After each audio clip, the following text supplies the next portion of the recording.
Salam sejahtera dalam nama Bapa, Putra, dan Roh Kudus. Jemaat yang dikasihi Tuhan, ini hari ketiga dari perjalanan 38 hari karya Roh Kudus di dalam kehidupan gerejanya. Hari ini kita akan mendengar kesaksian dari seorang bernama Athanasius. Athanasius lahir di Alexandria, Mesir, tahun 296 Masehi.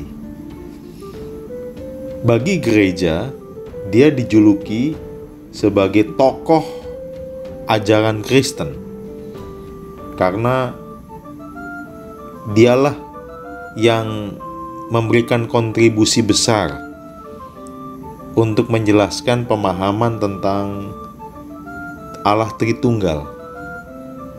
Dan juga dialah tokoh yang memberikan kontribusi besar untuk kanon Alkitab Perjanjian Baru yang saat ini kita pegang bersama, yaitu 27 kitab Perjanjian Baru. Saudara-saudara sekalian, satu hal yang saya bisa pelajari secara pribadi dari tokoh ini adalah kegigihannya dalam membela ajaran yang benar. Kegigihannya untuk menyatakan imannya dan kepercayaannya kepada Yesus melalui sebuah pembelaan terhadap ajaran yang benar.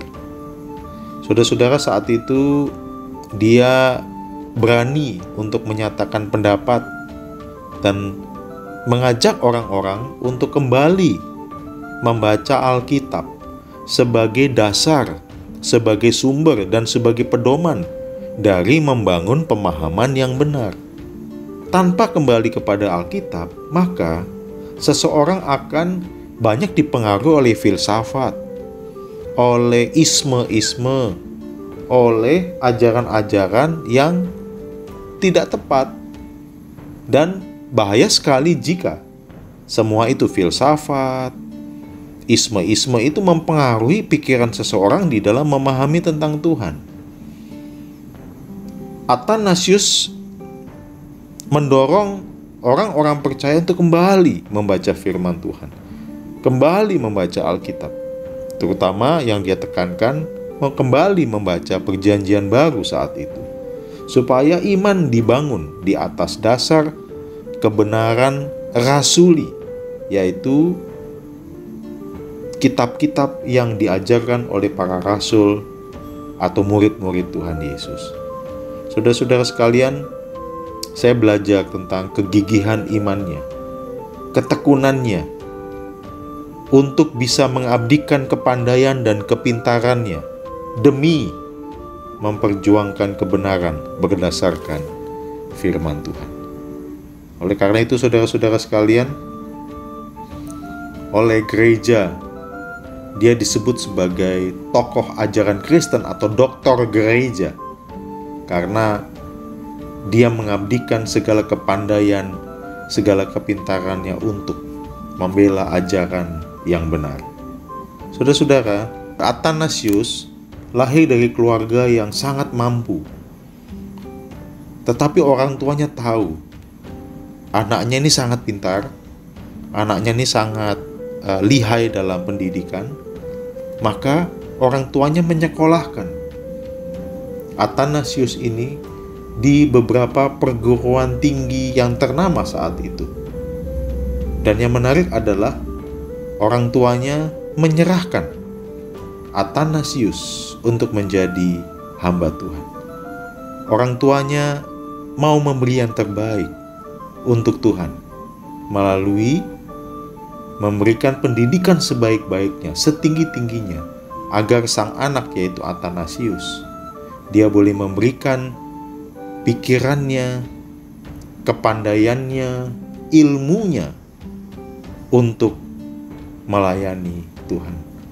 Maka di sini saudara-saudara, Athanasius dicatat oleh sejarah gereja menjadi seorang tokoh yang dikenal dengan pengakuan imannya, yaitu pengakuan iman Athanasius, yang di dalamnya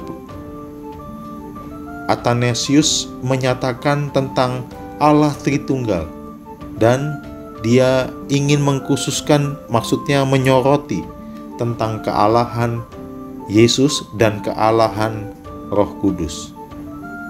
Saudara-saudara, ini kontribusi yang sangat besar bagi gereja sampai saat ini. Kalau beberapa hari yang lalu kita memperingati turunnya Roh Kudus, Alkitab menyatakan bahwa Roh Kudus adalah Allah yang sejati. Seperti Yesus adalah Allah yang sejati. Bapa, Anak, dan Roh Kudus adalah Tritunggal, Allah ketiga yang esa. Dan itu yang dinyatakan di dalam pengakuan iman Athanasius. Saudara-saudara sekalian, di sini kita belajar tentang semangatnya untuk mengenal Tuhan melalui kepandaiannya, melalui kepintarannya. Kepandaian dan kepintaran ini dipakai untuk memahami dan menggali firman Tuhan supaya dia makin percaya. Semangatnya luar biasa, saudara-saudara, di dalam dia mengerti firman Tuhan. Yang kedua, semangatnya juga untuk memberitakan tentang Kristus melalui apa? Melalui pengakuan iman, melalui apa? Tulisan-tulisan yang dalam. Dia punya semangat untuk memberitakan tentang Yesus. Siapa Yesus?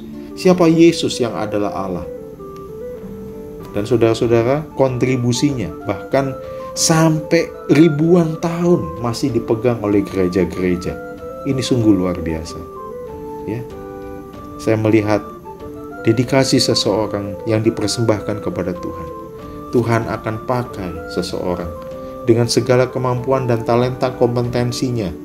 Ketika dia mempersembahkan segala sesuatu kepada Tuhan, Tuhan akan pakai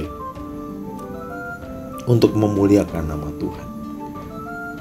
Mari saudara-saudara, kita belajar dari tokoh ini, Athanasius, untuk kita mempersembahkan yang terbaik bagi Tuhan. Mempersembahkan apa yang memang Tuhan sudah berikan kepada kita, supaya nama Tuhan dimuliakan dan banyak orang diberkati melalui kehidupan kita. Mari kita berdoa. Tuhan, hari ini kami belajar seorang bernama Athanasius, seorang bapak gereja yang memberikan sepenuhnya hidupnya, pikiran, kepintaran, dan kepandaian apa yang Tuhan sudah berikan kepadanya, dia persembahkan kepada Tuhan. Dan kami melihat betapa semangat hidupnya. Dengan kepintarannya dia mengenal Tuhan, dengan kepandaiannya dia mendalami firman Tuhan, dan dengan kepandaiannya dia membela iman yang benar. Dan juga kami boleh belajar dari Athanasius bagaimana semangatnya untuk menyatakan kebenaran dan mempersaksikan itu melalui tulisan-tulisannya, sehingga banyak orang diteguhkan imannya, dikuatkan imannya. Terima kasih ya Tuhan. Kiranya melalui kehidupan